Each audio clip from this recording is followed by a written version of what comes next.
مسند احمد کی حدیث ہے، حضرت انس بن مالک رضی اللہ عنہ فرماتے ہیں کہ آپ علیہ الصلوۃ والسلام کے ساتھ ہم مسجد نبوی میں بیٹھے ہیں، ایک آپ علیہ الصلوۃ والسلام نے فرمایا جس نے جنتی دیکھنا ہے ابھی ایک شخص آئے گا، اس کو دیکھ لیں۔ تو کیا دیکھتے ہیں؟ ایک انصاری صحابی مسجد میں داخل ہوتے ہیں اور ان کی داڑھی کے اوپر وضو کے جو ہے وہ پانی کے قطرے چمک رہے ہیں اور گر رہے ہیں۔ اب دوسرا دن آیا، حدیث مختصر آپ کو سنا رہا ہوں، دوسرا دن آیا، پھر آپ علیہ الصلوۃ والسلام نے یہی بات فرمائی، تو دیکھتے ہیں وہی صحابی ہے۔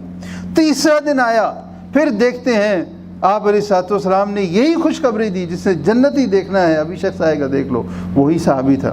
کہتے ہیں کہ جب وہ مجلس ختم ہوئی، عبداللہ ابن عامر بن عاص رضی اللہ عنہ اس صحابی کے پیچھے پیچھے چل پڑے اور ان کے گھر پہنچ گئے اور انہیں یہ کہا کہ میں اپنے والد سے میرا کوئی بہانہ کر دیا اور کہا کہ یہ معاملہ ہے، ان کے پاس رہنے لگے، بہانہ کر دیا، والد سے کوئی بات ہوئی اور اس انصاری صحابی کے ساتھ وہ رہنے لگے۔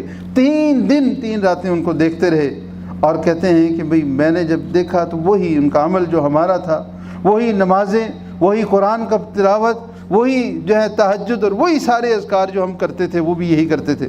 قریب تھا تو کہ میں ان کے عمل کو کم جانتا۔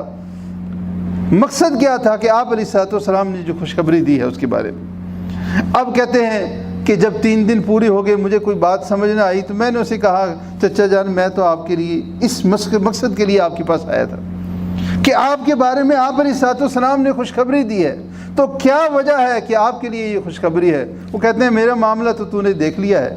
اب عبداللہ ابن عمر رضی اللہ کہتے ہیں میں ابھی نکلا ہوں تو پھر پیچھے سے انہوں نے مجھے بلایا اور کہتے ہیں کہ ایک بات اور بھی ہے، اور وہ بات کیا ہے؟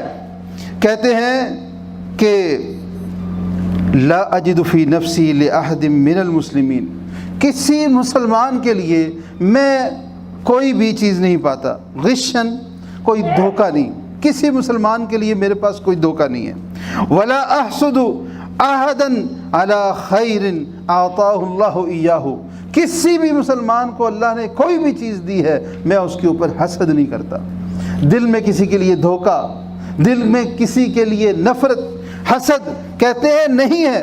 اور عبداللہ رضی اللہ عنہ کہتے ہیں ہذہ التی بلغت بک، یہ وہ چیز ہے جس نے تجھے اس مقام پہ پہنچایا ہے کہ تیری زندگی میں پیارے رسول علیہ الصلوۃ والسلام نے تجھے جنت کی خوشخبری دی ہے۔ اپنے دلوں کو صاف کر لیں، گناہوں سے بھی، نفرتوں سے بھی، بغض سے بھی، حسد سے بھی۔ رمضان کے مہینے میں داخل ہوں، دل بالکل صاف ہو، نیت خالص اللہ کے لیے ہو۔